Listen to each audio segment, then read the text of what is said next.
A todo el mundo a este webinar de hoy, de las sesiones, de la plataforma de sesiones que hacemos diariamente.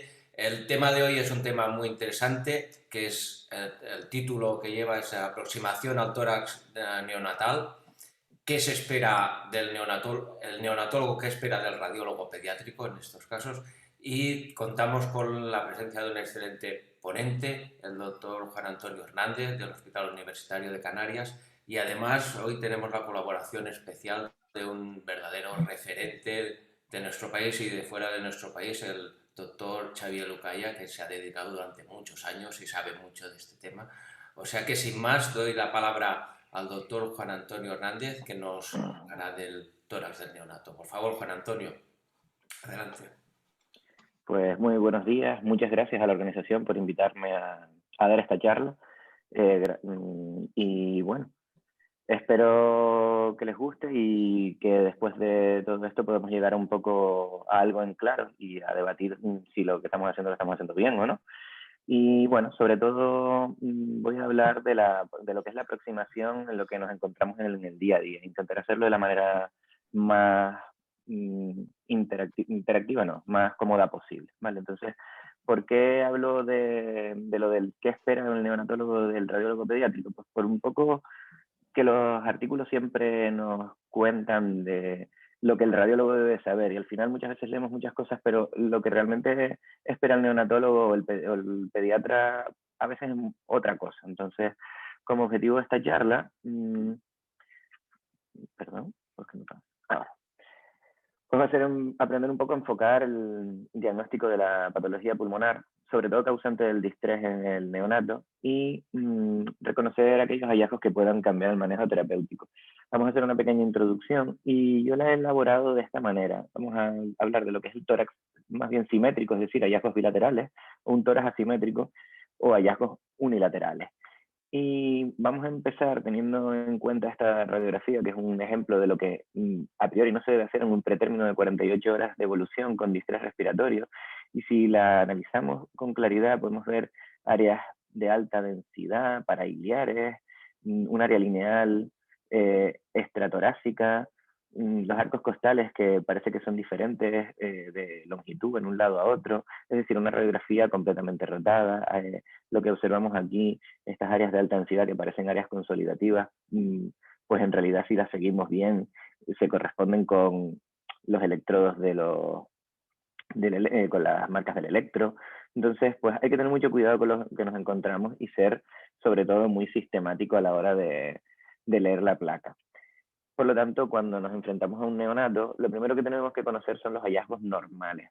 Después, hacer una lectura de todos los elementos externos, que son muchos, sobre todo lo que nos encontramos en la UCI neonatal, aunque daría para otra charla, entonces, pues, no será quizás el objetivo de esta, y organizarnos de forma sistemática y práctica, porque muchas veces con pequeñas preguntas que nos hagamos vamos a poder llegar a la clave diagnóstica. Entonces, es muy, muy importante mantener siempre, y eso lo hacemos nosotros por lo menos en nuestra unidad, llamar por teléfono y preguntar cómo está el niño, qué tipo de clínica tiene, cómo están los parámetros respiratorios. Es decir, mantener siempre una muy buena comunicación directa con el neonatólogo. ¿Qué ocurre? Que muchas veces los neonatólogos la única arma que tienen para poder diagnosticar es la radiografía y entonces, pues como siempre decimos, tenemos que basarnos en el criterio de ALARA, pero no hay que tener tanto miedo. Entonces, en vez de ALARA, yo he hablado un poco de ALADA, es decir, que aunque radiamos, por lo menos ya que lo hacemos, que sea diagnóstica, no que no valga de nada. Y entonces, ¿por qué? Si fuera un niño, pues podríamos obtener a lo mejor una buena inspiración, centrada, penetración. Lo que es el centraje y la penetración de las va a ser cómodo, porque estos niños, la mayor parte de ellos están intubados y quietos, pero la adecuada inspiración es complicada. Hay que colimar y, sobre todo, evitar errores diagnósticos o errores en la técnica para evitar así tener que repetirla. Pero bueno, vamos a tener que, en concreto, va a haber una dosis en general baja la que se da, y más con las nuevas incorporaciones como la ecografía, en la que muchos de los seguimientos se hacen con ella.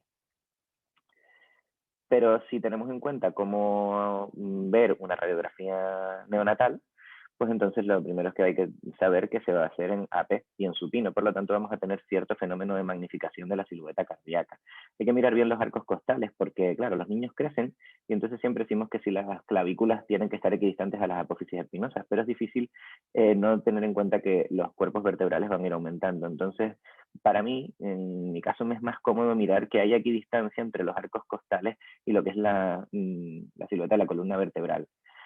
Después hay que mirar bien el parénquima pulmonar porque nos va a dar la clave. El hecho de que veamos vasos nos va a orientar a un tipo de patología o no. Si no los vemos, pues pensaríamos más en un patrón intersticial, mientras que si los vemos, pues podremos pensar ya más en un patrón de congestión. O sea, la visualización del parénquima es muy importante. Y después en la región cardiomediastínica no podemos olvidar que existe la glándula tímica, de tal manera que si vemos una magnificada, observamos cómo hay una pequeña muesca, que es la muesca tímica, y además observamos cómo hay una cierta oleada que es la silueta típica que se está adaptando a los arcos costales, los cuales están siendo moldeados. Y esta oleada es lo que nos hace referencia a que sea el timo y no sea otra cosa.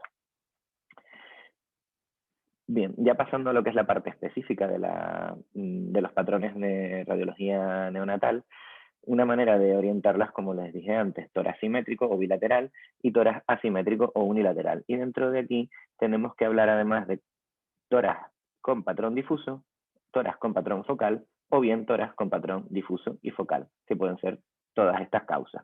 Bien, la parte princes de la patología neonatal, o lo que más nos encontramos, va a estar englobada en esta zona, pero vamos a tener que hacer referencia a estas porque también forman parte de la patología y de muchas de las complicaciones. ¿Y cómo nos vamos a organizar? Pues siempre es muy importante preguntar por la edad gestacional.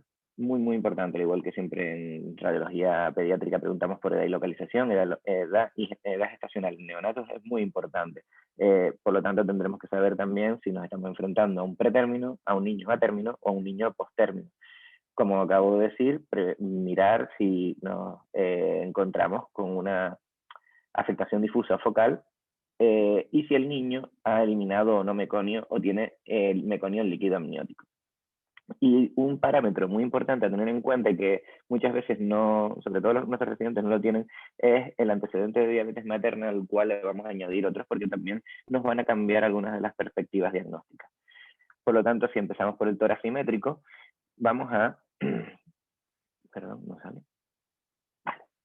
En el tórax simétrico nos hacemos una serie de preguntas. En los pretérminos lo más frecuente va a ser el déficit surfactante y en los atérminos vamos a tener este glosario de posibilidades, además de una serie de enfermedades congénitas que tienen que ver con la formación y la formación y el metabolismo del surfactante y alteraciones en el desarrollo del mismo. Y por lo tanto, cuando tenemos un distrés respiratorio neonatal, como dijimos, lo primero, edad y localización, es decir, edad gestacional y si es bilateral o unilateral. Si es pretérmino, pues entonces nuestra primera posibilidad va a ser una enfermedad por déficit surfactante. Pero ¿y si es a término? Pues entonces una de las cosas que hay que preguntar es si el niño o la niña nació con cesárea, porque siempre ha sido un factor de riesgo a tener en cuenta, que es lo que antiguamente provocaba ese distrés, que era la taquimia transitoria al recién nacido, que a día de hoy hablamos de retención de líquido fetal. Pero ¿qué pasa con los atérminos? Que también pueden tener diabetes materna, gestaciones múltiples o un antecedente de asfixia perinatal. Entonces va a haber un retraso en la maduración de los neumocitos y de la producción del surfactante y como consecuencia podremos encontrarnos una enfermedad por déficit surfactante en niños a términos. Por lo tanto, preguntar siempre si es pretérmino, esta será nuestra primera posibilidad, y en a término, antecedente de cesárea, diabetes, gestaciones o asfixia perinatal, y en algunos casos también lo veremos los tratamientos con hipotermia. ¿Qué pasa además con estos términos? Que como dijimos habían algunas alteraciones como disfunciones congénitas del surfactante o enfermedades difusas pulmonares en el desarrollo del mismo.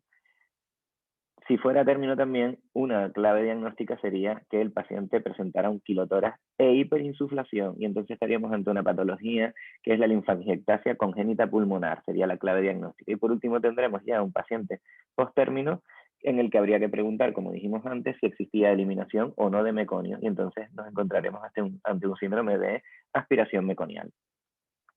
Siguiendo entonces todo este esquema, el surfactante alveolar empieza a fabricarse por los neumocitos tipo 2 en torno a la semana 35 de gestación, de tal manera que lo que va a provocar es una disminución de la tensión superficial con la correcta expansión pulmonar.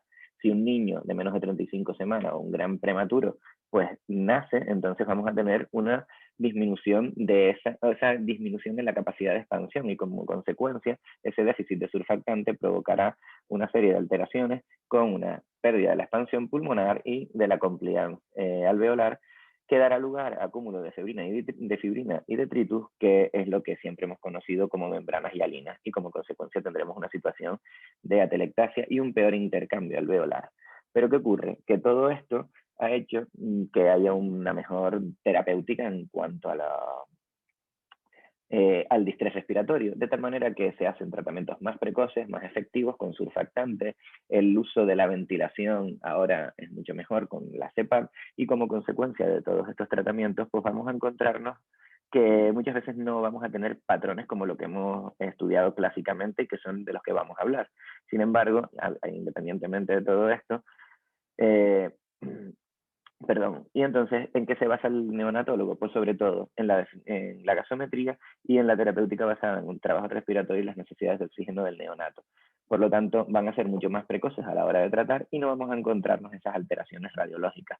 De todas formas, nosotros vamos a tener una aproximación diagnóstica práctica para lo que es la práctica radiológica habitual y así poder comprender los hallazgos radiológicos. Pero hay que tener en cuenta que muchas veces todos estos patrones, debido a esos buenos tratamientos más efectivos y más precoces, no los vamos a ver. En cuanto a la enfermedad por déficit de surfactante, vamos a poder encontrarnos diferentes tipos de patrones, desde un patrón con ocupación alveolar, un patrón granular fino que nos da hasta un patrón blanco por completo, con broncograma aéreo, con desdibujación de la silueta cardíaca, este patrón granular fino intersticial en donde no somos capaces de diferenciar los vasos, y también un pulmón blanco, todos muy similares. De todas formas, lo más importante en este tipo de pacientes, cuando nos encontramos ante este patrón difuso, bilateral, en un pretérmino con déficit surfactante, siempre es tener en cuenta que todos estos patrones tenemos que clasificarlos en el niño no tratado, y que todos aquellos pacientes que tengan tubo endotraqueal, a priori nosotros lo vamos a considerar como si fuera un paciente grave. Por lo tanto, lo más frecuente y lo más típico va a haber una disminución de la expansión, es decir, hipoinsuflación pulmonar, un patrón intersticial con ausencia de visualización clara de los vasos sanguíneos, granular, fino, difuso y bilateral, y que además puede presentar broncograma aéreo. ¿Qué ocurre? Este sería un patrón exactamente igual al anterior y este igual al anterior, pero podemos encontrarnos que este paciente de repente se le ha hecho un tratamiento con surfactante y vemos como hay una mayor expansión costal y vemos como un pequeño patrón granular fino en el que se asocian algunas áreas un poco quísticas que podrían eh, mm, simular lo que ya veremos después, que es el enfisema intersticial pulmonar, y esto simplemente es una parte de las consecuencias que vamos a encontrarnos con el tratamiento del surfactante y que hay que incluirlo en ese diagnóstico diferencial. O bien tener siempre en cuenta que puede haber áreas de borramiento de la silueta cardíaca y ya veremos después también que hay que asignar otras etiologías. Bien, ¿qué hay que conocer aparte de la enfermedad por déficit del surfactante? Pues sus complicaciones, tanto asociadas a la propia enfermedad como a los tratamientos. Y también es importante tener entonces en cuenta que cuando tenemos un paciente con distrés respiratorio neonatal, hay que saber que a estos niños se les trata con oxígeno, el cual es tóxico y que puede dar lugar a lo que ya veremos que es el síndrome del pulmón permeable. Pero la propia enfermedad va a provocar edema y hemorragia pulmonar. Estos síndromes del pulmón permeable van a llevar en muchos de ellos, hasta en un 65-70% de los casos, a lo que antiguamente era la displasia broncopulmonar, que es la que actualmente se conoce como enfermedad pulmonar crónica del recién nacido. Y además, como consecuencia del tratamiento con CPAP, puede haber frecuentemente escapes aéreos que den hasta incluso complicaciones como el neumotórax, el cual además tiene una serie de características típicas en el neonato de las que también vamos a hablar. ¿Por qué se produce edema? Pues porque va a haber un aumento del shunt izquierda-derecha a través del ductus persistente. Y en el caso de la hemorragia, pues va a haber, en los casos de los neonatos, inmadurez capilar, coagulopatía, un aumento del shunt, o bien se puede ver también secundaria a pacientes con hipotermia terapéutica. Vamos a tener entonces un patrón completo blanco, bilateral, consolidativo, alveolo intersticial, en el que vamos a ser capaces, sí o no, de de decir si eso se trata de un edema o una hemorragia, pues como dijimos antes, lo más importante es tener en cuenta que el paciente tiene un tubo y que hay que tener comunicación directa con el neonatólogo. Y entonces preguntar si ellos al aspirar encuentran sangre en el tubo endotraqueal o no. Si no la tiene, pues diremos que es un edema de pulmón, y si tiene sangre, aspiramos sangre, pues apostaremos más por la hemorragia alveolar. Un paciente, por ejemplo, con distrés respiratorio neonatal, pretérmino, que tras tratamiento había estado mejor, tras tratamiento de repente tiene un empeoramiento súbito. Es un paciente intubado con una vía venosa umbilical, que la vemos aquí, llegando por encima de la silueta hepática, que es una localización correcta, pero si analizamos bien, vamos a tener un aumento del volumen torácico en el lado izquierdo con respecto al lado derecho, y además, si nos fijamos bien en el diafragma, vemos como tiene una mayor profundidad en el lado izquierdo que en el lado derecho. Esto sería el signo del seno costofrénico profundo, y si analizamos bien la radiografía observamos una hiperclaridad compatible con un neumotórax. Este signo del seno profundo nos da muchas veces la clave ante un pequeño neumotórax escondido. ¿Y por qué es importante ese signo del seno profundo? Porque muchas veces los neumotórax son anteriores y mediales y el niño está boca arriba, entonces el aire tiende a irse hacia adelante. Muchas veces no son tan claros como los signos de neumotórax que vemos en pacientes más pediátricos, adultos, pero bueno, sí que los vamos a ver también característicos. Un signo importante sería una simetría en la densidad, aquí vemos otro neumotórax, o bien el signo del seno costofrénico profundo. Este es un caso conseguido por el doctor Cortinador cuando yo roté en la fe, que me lo cedió, y este sí que sería claro, un neumotórax con la hiperclaridad pleural, con la compresión del parénquima pulmonar, y aquí no haría falta buscar el signo del seno costofrénico.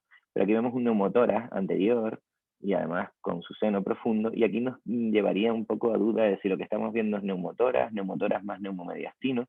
Entonces, hay una serie de peculiaridades en el neumotórax neonatal eh, y pediátrico que nos llevan a dar las claves diagnósticas de si estamos ante una cosa, la otra o las dos a la vez. En este caso era un neumotórax mediastínico, de la pleura mediastínica, que envolvía la silueta cardíaca, y en este caso, si nos fijamos, tenemos un neumotórax con un signo del seno profundo, el neumotórax derecho, y además vemos enfisema subcutáneo. Esto es un pretérmino de 26 semanas que tenía neumotórax, neumomediastino y enfisema subcutáneo, que es lo que nos da la clave del neumomediastino. Otra característica del neumotórax neonatal es este signo que parece un paraguas o una sombrilla, y en realidad lo que está ocurriendo aquí es que este neumotórax está elevando las aletas del timo y nos está dando esta imagen de pseudomasa, que no sabemos bien lo que es. Ante un neonato con un signo del paraguas, pensar siempre en un neumotórax y no darle demasiadas vueltas. O bien un signo del muñeco de nieve, que siempre habíamos dicho que se asociaba a alteraciones congénitas cardíacas, pero también nos puede dar esta imagen como de cabeza del muñeco y esta de la silueta cardíaca, y si observamos bien la radiografía vemos como hay un escape aéreo bilateral. Son dos de las peculiaridades características del neumotórax neonatal. Por lo tanto, como resumen de lo que nos podemos encontrar como consecuencia de los escapes aéreos, vamos a tener una simetría en la densidad, el signo del seno costofrénico profundo, un neumotórax claro expansivo, signo del paraguas o la sombrilla, como lo quieran llamar, una especie de muñeco de nieve, y tener en cuenta que ante un neumotórax, fijarnos siempre que si tenemos dudas de un neumomediastino, buscar áreas de enfisema subcutáneo que nos digan si tiene una cosa u otra o las dos a la vez. ¿Vale? Que dijimos que el oxígeno es un tóxico pulmonar, y como consecuencia se le va a dar tanto CPAP como terapéutica con oxigenoterapia, y este tóxico pues al final lo que va a dar lugar es una mayor fuga capilar por hipoxia. Hay una mayor edema intersticial y como consecuencia se puede producir secundario eh, a la terapéutica con ese oxígeno lo que se llama el Lucky Lung Syndrome o síndrome del pulmón permeable, que al final lo que nos va a dar es un empeoramiento clínico, o no un empeoramiento, sino va a seguir necesitando a este paciente soporte respiratorio. Y eso es lo que nos va a dar la clave. Este paciente que mejora, pero que sigue necesitando pequeñas dosis de soporte respiratorio. ¿Qué ocurre? Que ahora sí que le estamos haciendo ecografía a estos niños para ver cuáles pueden desarrollar lo que siempre hemos hablado de displasia broncopulmonar, y ahora hablamos de enfermedad pulmonar crónica del recién nacido, porque hasta un 60% de estos pacientes que no mejoran, que como consecuencia de la terapéutica acaban haciendo edema agudo de pulmón, pues entonces evolucionan a enfermedad pulmonar crónica. Si seguimos en la patología difusa, tanto en pretérminos como en atérminos, hay que hablar también de las alteraciones del desarrollo alveolar y las congestiones vasculares, que al fin y al cabo son enfermedades cardíacas y hay que descartarlas con ecocardio y con lo que le corresponde. Y desde el punto de vista de los patrones que nos vamos a encontrar en la alteración del desarrollo alveolar, la más conocida es la displasia broncopulmonar o enfermedad pulmonar crónica del recién nacido. Sin embargo, hay que tener en cuenta no olvidarnos de las hipoplasias secundarias a pacientes que han presentado oligoamnios, a los que tienen un diagnóstico de displasia esquelética o bien una lesión ocupante de espacio intrabronquial, que la mayor parte de las veces, muchas veces son tapones de moco, de secreciones, pero no olvidarnos de la hipoplasia pulmonar. Sin embargo, lo más frecuente van a ser lo que nosotros más frecuentemente nos encontramos en la práctica diaria, va a ser la enfermedad pulmonar crónica del recién nacido. Este es el evolutivo de un paciente pretérmino al cual se le diagnosticó de una enfermedad por déficit surfactante, con un patrón granular fino, ausencia de la vascularización, sobre todo en la periferia, por lo tanto un patrón intersticial, un paciente intubado, que lo diagnosticamos de enfermedad por déficit del surfactante, que tras tratamiento vemos ya cómo se empiezan a ver un poquito de áreas más granulares, incluso no sé si se ve muy bien en la radiografía, pero tenía algún área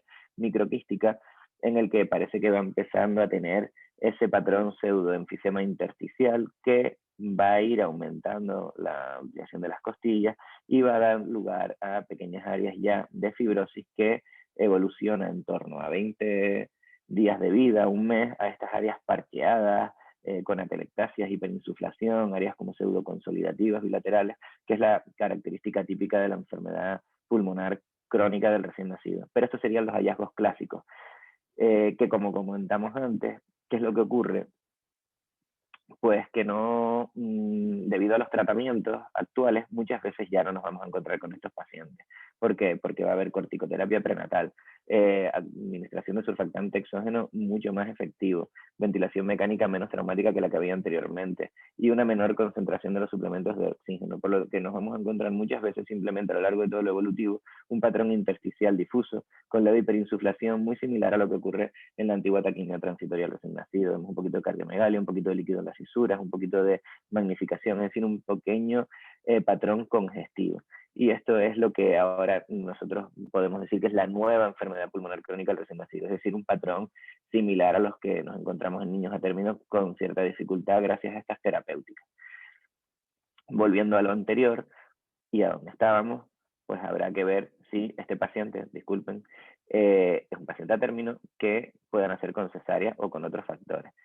La cesárea clásicamente se ha dicho que es un factor típico para lo que antiguamente se hablaba de taquipnea transitoria del recién nacido, actualmente el retraso en el líquido de la eliminación pulmonar y que se caracteriza radiológicamente por una buena insuflación pulmonar, un aumento de las marcas vasculares, una leve cardiomegalia radiológica, líquido en fisuras y a veces incluso podemos encontrarnos derrame pleural, pero tiende a ceder entre 24 y 72 horas y a estos pacientes ni siquiera les hacemos controles porque gasométricamente y desde el punto de vista de los patrones respiratorios en la UCI se encuentran bien y no les hacemos controles radiográficos, como mucho a lo mejor ecografía, pero todavía esto no lo estamos haciendo.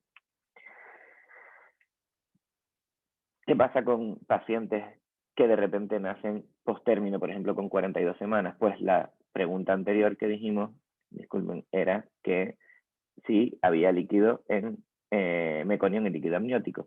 Entonces, pacientes post-término con presencia de meconio en líquido amniótico, hasta que no se demuestre lo contrario, es un síndrome de aspiración meconial. Vemos estas áreas parcheadas, consolidativas, con también alveolo intersticial, con borramiento de la silueta cardíaca, que en un niño que presenta hiperinsuflación pulmonar, que además pueden presentar, porque tiene asociación frecuente con neumotoras, que es post-término, y que a veces más podemos tener enfisema intersticial pulmonar, que son estas áreas arrosariadas, bilaterales, que alternan microquísticas, hay que sospechar, hasta que no se muestre lo contrario, un paciente con síndrome de aspiración meconial. Pasando ahora a otro lugar, podemos tener afectación tanto difusa como focal. Y entonces aquí nos encontramos que en todos los niños, independientemente de la edad gestacional, pueden o no tener riesgo infeccioso. Y las principales causas vamos a tener rotura de membrana, una corionitis materna, especies de estreptococos, pacientes tratados con hipotermia o que hayan tenido un síndrome de aspiración mioconial, pues entonces no podemos dejar de sospechar una neumonía neonatal. Problema con la neumonía, que no es la clásica que nos vamos a encontrar en la patología pediátrica consolidativa o con un patrón viral, sino que va a tener unos hallazgos y una clínica muy inespecífica. Por lo tanto, va a ser muy importante toda esta etiología, que haya riesgo infeccioso, por lo tanto, y la sospecha clínica del neonatólogo. En algunas ocasiones va a ser difícil porque podemos encontrar una tanto unilateral como bilateral como con patrones difusos. Y ya si pasamos al tórax unilateral o asimétrico, el diagnóstico diferencial se nos va a cortar en realidad. ¿Por qué? Porque lo vamos a dividir en tres tipos de tórax. Un tórax denso, un tórax hiperclaro o un hemitórax quístico. En cuanto al tórax denso, pues tendremos que pensar pues, muchas de las causas que tenemos siempre, un derrame, una consolidación, una telectasia. En el caso del tórax hiperclaro, como hemos hablado, las características del neumotórax, la malformación congénita de la vía aérea pulmonar, o antiguamente la malformación adenomatoidea quística, y el enfisema lobar congénito. Y después vamos a tener la hernia, en el caso de un tórax quístico, una hernia diafragmática, una malformación también de la vía aérea pulmonar o un enfisema intersticial persistente, como habíamos visto antes en las diapositivas. Disculpen, voy hacia atrás. Estas serían las características del enfisema intersticial, este patrón reticular que tiene áreas microquísticas bilaterales. Podemos encontrarlas en un único segmento nada más y son secundarias muchas veces a la oxigenoterapia y a ese tratamiento, pero ojo que para poder nosotros determinar que esto es un patrón de enfisema intersticial, tenemos que tener en cuenta la clínica y la edad gestacional. Solamente deberíamos decir que es un enfisema intersticial a priori si el paciente tiene menos de una semana de vida. Y porque después de una semana de vida ya entramos ya un poco en criterios de enfermedad pulmonar crónica del recién nacido. ¿Qué ocurre? Que para actualmente decir que tenemos enfermedad pulmonar crónica del recién nacido, tiene que cumplir criterios clínicos y nos lo tiene que decir el neonatólogo. De tal manera que si para nosotros es un patrón de enfermedad pulmonar crónica del recién nacido, pero el neonatólogo nos dice que no cumple criterios, entonces podemos decir que en este caso es un enfisema intersticial persistente.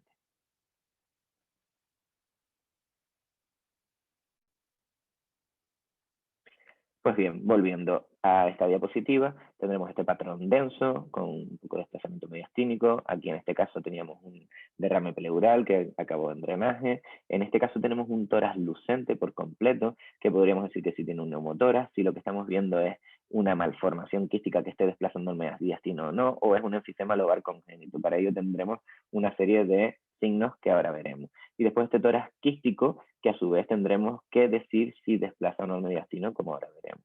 Entonces, ¿qué tenemos de diferente entre esta radiografía y la otra? Como vimos antes, esto es un patrón con un aumento del volumen pulmonar del lado izquierdo con respecto al lado derecho, hay una mayor claridad y además volvemos otra vez que tenemos el signo del seno diafragmático profundo, por lo tanto es un paciente con un neumotórax. Sin embargo, en esta vamos además a ver que tenemos trama vascular hasta el final. Hay una hiperclaridad franca y además vamos a tener cómo hay un desplazamiento importante de la silueta mediastínica. Entonces aquí tenemos que hacer una serie de diagnósticos diferenciales como vimos en la diapositiva anterior.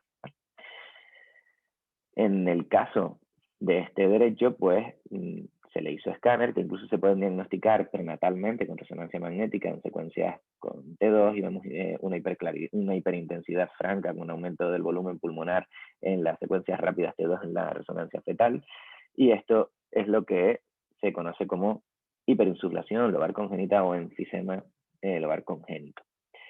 Por lo tanto, cuando nos enfrentamos ante un tórax quístico, ¿qué tenemos que pensar?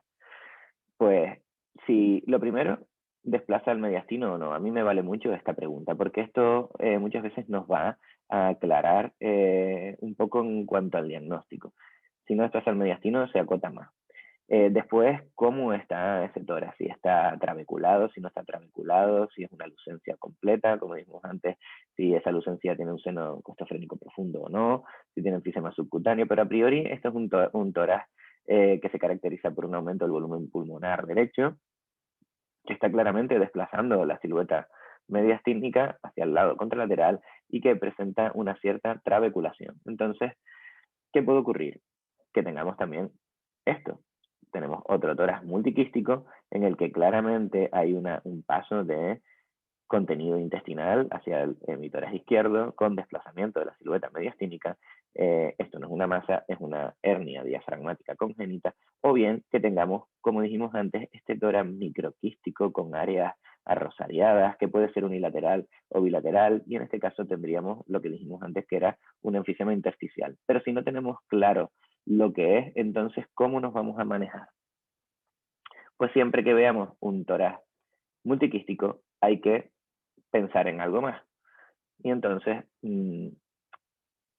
una posibilidad sería la malformación congénita de la vía aérea pulmonar, o lo que antiguamente hablábamos de la malformación adenomatoidea quística. Esta malformación se caracteriza porque presenta múltiples tipos. La tipo 0, que es incompatible con la vida, nosotros no la vemos, o por lo menos nosotros no la vemos. La tipo 1, que se caracteriza por grandes quistes mayores de 2,5 2 centímetros y que generalmente no tiende a desplazar la silueta mediastínica. Pero ojo, porque muchas veces son indiferenciables de las tipo 4 desde el punto de vista morfológico en la radiografía. ¿Qué pasa? Que las tipo 4 sí que tienden a desplazar la silueta mediastínica. Y después, ¿por qué no decimos quística? Y ahora ya hablamos un poco más de malformación congénita de la vía aérea pulmonar. Pues porque la tipo 3 se caracteriza porque son predominantemente sólidas. Y las tipo 2, a diferencia de las tipo 1, son también quísticas puras, pero son quistes pequeños. Por lo tanto, con todo esto, tenemos que ver que esto es una malformación a priori multitabicada que desplaza el mediastino y que por lo tanto tendrá múltiples quistes y que podemos encontrarnos ante una tipo 1 o una tipo 4. Pues probablemente con esto nos pudiéramos encontrar ante una tipo 4. Sin embargo, cuando además sospechamos una malformación adenomatoidea quística, en estos casos hay que pensar algo más. El niño puede tener algo más. Y entonces, pues, ¿qué haremos? Esto es un caso que sí que es verdad que no es de neonatología, pero esto es un recién nacido que en su día nació con una malformación adenomatoidea quística y que sus padres no quisieron operarlo. Y con el tiempo se le fueron haciendo controles y si analizamos la radiografía que está rotada, vemos un poco el mediastino rotado y parece que está desplazado, vemos un área lucente basal en la base derecha que puede tener ciertos tractos, además de otro área lucente en el ápex izquierdo, también trabeculada, con otra área que no sabemos bien si forma parte o no de la lesión, pseudoconsolidativa, con bordes irregulares, de alta densidad.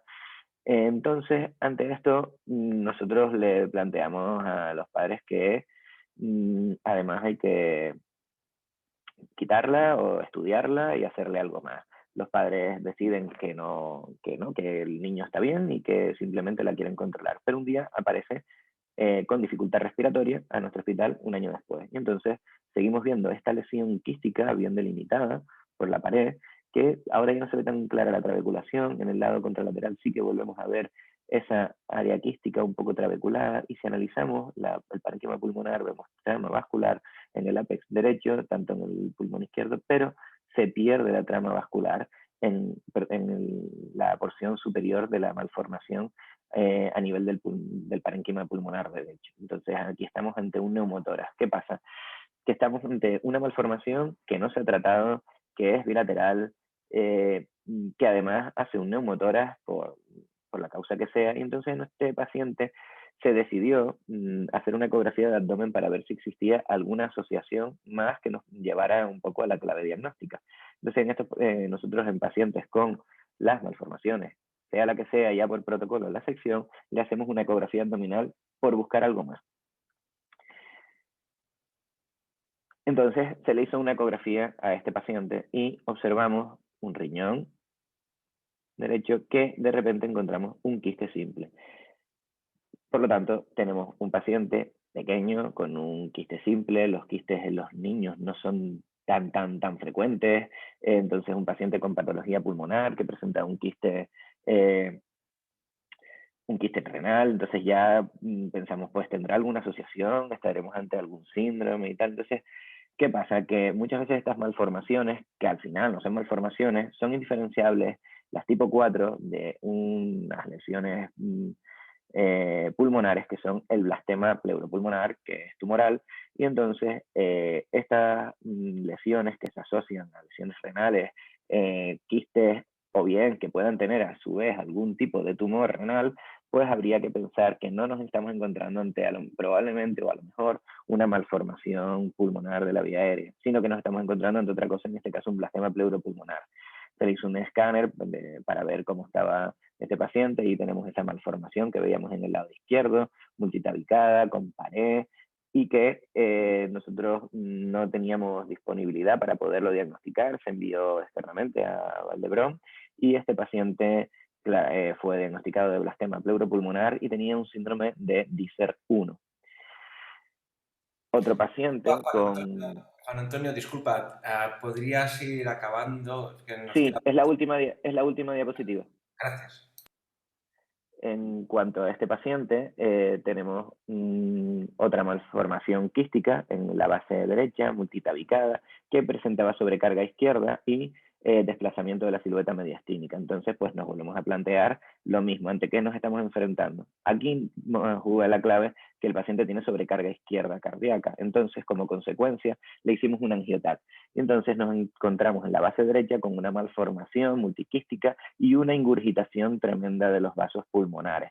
Entonces, ante esto y viendo un angio-TC, ¿qué buscamos?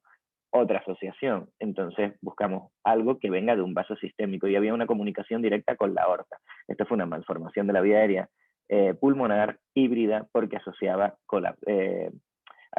a secuestro pulmonar.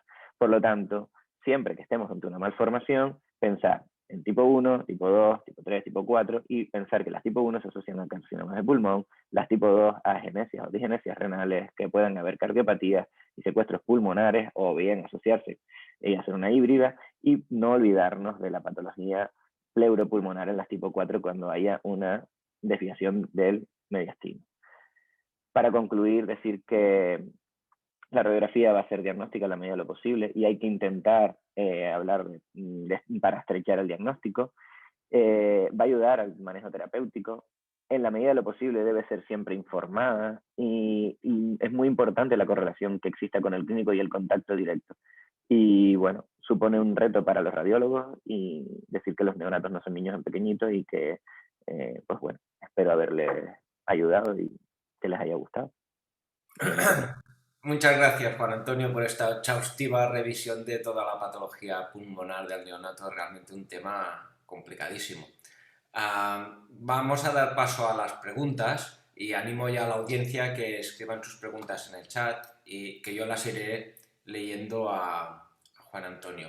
Tenemos una pregunta de Salva que nos dice: ¿tú crees que debemos hacer un informe estructurado o la valoración de los pacientes neonatales con patología torácica?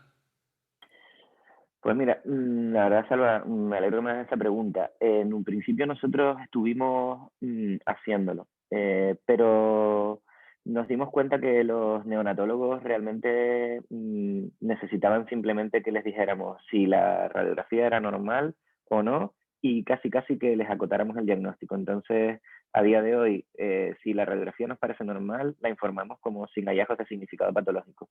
Y si no, simplemente le ponemos los hallazgos y lo único que sí que decimos es la conclusión, cuál es nuestra sospecha diagnóstica. Pero tenemos correlación directa con ellos, los llamamos. En el caso de que tengamos duda, hablamos directamente con ellos. Ok, perfecto. Tenemos otra pregunta de Salva también que nos pregunta: ¿cuáles son las indicaciones de la ecografía torácica? ¿No? Yo añadiría Pues además si sirve para reducir el número de placas de control que se hace a estos niños. Eso esa sería la primera y fundamental. Después ahora estamos viendo que para el neumotórax en gente con cierta experiencia tiene bastante especificidad. Nosotros estamos ahora intentando hacerlo. También en pacientes mm, que en un primer momento, después de la evaluación inicial, pues presentan un distrés leve que no requiere demasiado control, simplemente le hacemos una ecografía parenquimatosa para ver que todo esté bien. Y en aquellos pacientes, por ejemplo, para evitar controles seriados radiográficos, también intentamos no radiarlos de manera sucesiva, y también como factor pronóstico un poco para establecer si es niños que hayan hecho un cierto enfisema intersticial puedan desarrollar o no enfermedad pulmonar crónica, que se ha visto ahora que tiene cierto valor pronóstico dependiendo de cómo nos encontremos el parénquima. Ok, perfecto. También nos pregunta si en tu opinión son útiles los algoritmos de inteligencia artificial como soporte en la evaluación de la tórax del neonato. Pues la verdad que en neonatos no tengo experiencia. A mí sí que me parece que en el tórax pediátrico nos da ayuda, pero la verdad que en neonatal todavía yo no tengo ninguna experiencia. Pero bueno, la verdad que no lo sé, la verdad. En esa pregunta sí que es verdad que desde mi opinión y experiencia no la podría decir a día de hoy. Pero bueno, si es útil en otras, pues seguramente también lo será. Sería manera de intentar ponerlo en marcha de alguna forma. Finalmente nos pregunta también si las técnicas de medicina nuclear pueden ser útiles en la evaluación en los pacientes neonatales con patología torácica. Hombre, a mí me da un poco de reparo por el tipo de radiación que emiten las técnicas de medicina nuclear. Me parece un poco, a no ser que sea realmente necesario, yo creo que con el arsenal de técnicas bastante limitadas que tenemos, entre que tenemos resonancia prenatal, tenemos ecografía prenatal, después tenemos radiología simple, que al final es una dosis de radiación baja, y ahora estamos incluyendo la ecografía, que es una técnica sin radiación ionizante. La verdad que yo no sé hasta qué punto sería necesario, la verdad. Quizás a lo mejor con algún diagnóstico muy en concreto, pero yo no la veo ahora mismo, por lo menos en nuestra práctica habitual, para nada necesaria. Ok, muy bien, pues si no hay más preguntas, daremos paso al doctor Javier Lucaya si tiene alguna pregunta, algún comentario. Tendrías que activar el vídeo, si pueden activarle el vídeo y el audio, doctor Lucaya. Javier, es abajo a la izquierda. Muy bien, Javier. Falta el audio. ¿Tienes el vídeo? El audio también es abajo a la izquierda. Perfecto. ¿Me ves ahora? Muy Sí, bien. sí, perfectamente. Bueno, yo quisiera, seré muy breve, felicitar al doctor Hernández por una magnífica charla. Yo estoy totalmente de acuerdo de que el radiólogo no puede interpretar radiografías de tórax de neonatos sin estar en íntimo contacto con el clínico. O sea, intentar informar radiología de tórax pediátrica sin estar en contacto con ello es un suicidio. Yo personalmente subía todos los días a pasar visita a la unidad de prematuros. También es importantísimo lo que he hecho de la técnica. Estos niños requieren radiografías repetidas, a veces 5, 6, 7 radiografías cada día, y es fundamental que, como ha dicho él muy bien, que la técnica sea correcta y con una radiación mínima. Para el radiólogo general, creo que hoy ha demostrado Juan Antonio que sí que muy importante lo que decía, que cuando ves un desplazamiento mediastínico en una radio de tórax de un niño, llama al cirujano. Hay muy pocas excepciones. Y cuando no hay desplazamiento mediastínico, habitualmente es una enfermedad médica tributaria de tratamiento médico. Esto siempre ha sido muy útil para el radiólogo general, que tiene poca experiencia con radiología de tórax de prematuros en neonatos, pero que ocasionalmente se puede enfrentar a ellos. Una curiosidad, supongo que él estará de acuerdo, ha mostrado enfisema subcutáneo en el neonato. Cuando en el neonato ves enfisema subcutáneo, seguro que lo han ventilado enérgicamente. Esto es opuesto a lo que sucede en el niño de 2 o 3 años con un asma que llega a urgencias con un enfisema subcutáneo y no ve rastros de neumomediastino en neumotórax. En el neonato, el enfisema subcutáneo es indicación indiscutible de que le han practicado maniobras de respiración generalmente bruscas. Y por último tendría una pregunta para el doctor Hernández. ¿Cuál sería el papel del CT en casos de enfermedad pulmonar difusa? Y si tiene alguna experiencia sobre los hallazgos de CT en la nueva enfermedad pulmonar crónica del neonato que él ha mencionado. Muchas felicidades y es un placer estar con vosotros. Muchas gracias, doctor Lucaya. En cuanto al CT, tenemos muy poquitos casos en los que hayamos radiado a un neonato. Para un enfisema lobar congénito es para lo que hemos hecho. Y en enfermedad pulmonar difusa, prácticamente no lo hacemos. Para la displasia, la enfermedad pulmonar crónica, tampoco, porque como ahora tenemos la nueva enfermedad pulmonar crónica en la que casi que el manejo de los neonatólogos es constante y es desde el punto de vista clínico, la verdad que yo no sé en otros hospitales, pero en el nuestro son muy conservadores a la hora de radiar. Siempre, de hecho, ellos se pelean por no radiar. Y a veces, aunque parezca mentira que los radiólogos no queremos radiar, muchas veces se los comentamos y ellos son reticentes. Entonces, muy poco paciente neonato pasa por el CT. Prácticamente estamos viendo a ver si podemos meterlo de alguna forma en resonancia, pero todavía se nos queda un poco lejos. Sobre todo para lo que son malformaciones cardíacas que estén asociadas, así que como el que vio el del secuestro pulmonar con la malformación híbrida, y para el enfisema lobar congénito. Y si lo tienen claro en la fetal o en la ecografía prenatal, pues a veces también un poco nos lo pensamos dependiendo de cómo esté el niño, pero eso sí que van al escáner. Muchas gracias. A usted. Muy bien, muchas gracias. Pues agradecerle a Juan Antonio y al doctor Lucaya su participación excelente en este webinar y doy paso a Salva, que quizá quiere decir o resumir un poco la sesión. Sí, bueno, muchas gracias, Víctor, por tu excelente moderación. Muchas gracias, doctor Javier Lucaya. Javier, ha sido magnífico tus comentarios y bueno, Juan Antonio, creo que hemos aprendido mucho. La verdad es que nos viene muy bien el resumen que nos has hecho y seguro que vamos a ir al repositorio a volver a ver, en caso de dudas, un poco que nos has enseñado. Yo siempre hago un pequeño resumen, muy resumido, de 4 ideas para que 4 perlas que se lleve toda la audiencia. Yo creo que nos has dicho, los niños neonatos no son niños pequeños, tienen peculiaridad propia que tenemos que mirar. Has dicho, y el doctor Lucaya lo ha subrayado, hay que hacer una buena comunicación diaria con los compañeros de neonatología, porque es muy importante la comunicación, saber la clínica que tiene y nosotros le comentemos. Tú también lo has subrayado directamente respecto al informe. El tema del informe, tenemos que estar encima de estas radiografías de tórax. Si se informa inmediatamente o diferido, pero hay que supervisarlas, es el mensaje que has dado. Y después nos has explicado muy bien con tus gráficas un poco toda la patología que tenemos que ver. Nos has dicho signos claros, ¿no? El signo, a mí yo me he quedado con el neumotórax, el signo del seno costofrénico profundo, ¿no? También lo que ha dicho el doctor Lucaya del desplazamiento mediastínico. Has dicho los cambios de nombres, ¿no? Cómo ha cambiado la patología que estudiábamos cuando éramos residente y ahora diferente. Total, que yo nos has dado una visión que es un lujo. Por lo tanto, muchas gracias y hemos aprendido mucho y seguro que nos ayudas a hacerlo mejor. Y sin más, gracias. Y sin más, recuerdo a la audiencia que mañana tenemos otra sesión de pediatría. Yo creo que la pediatría tenemos que darle mucha importancia porque en el día a día es el día a día y tenemos que dar el mejor servicio a nuestros pacientes pediátricos. Y mañana tenemos a la doctora Mamen Gallego del Hospital 12 de Octubre que nos va a hablar de las particularidades del intervencionismo en pediatría. Están todos invitados, contamos con ustedes.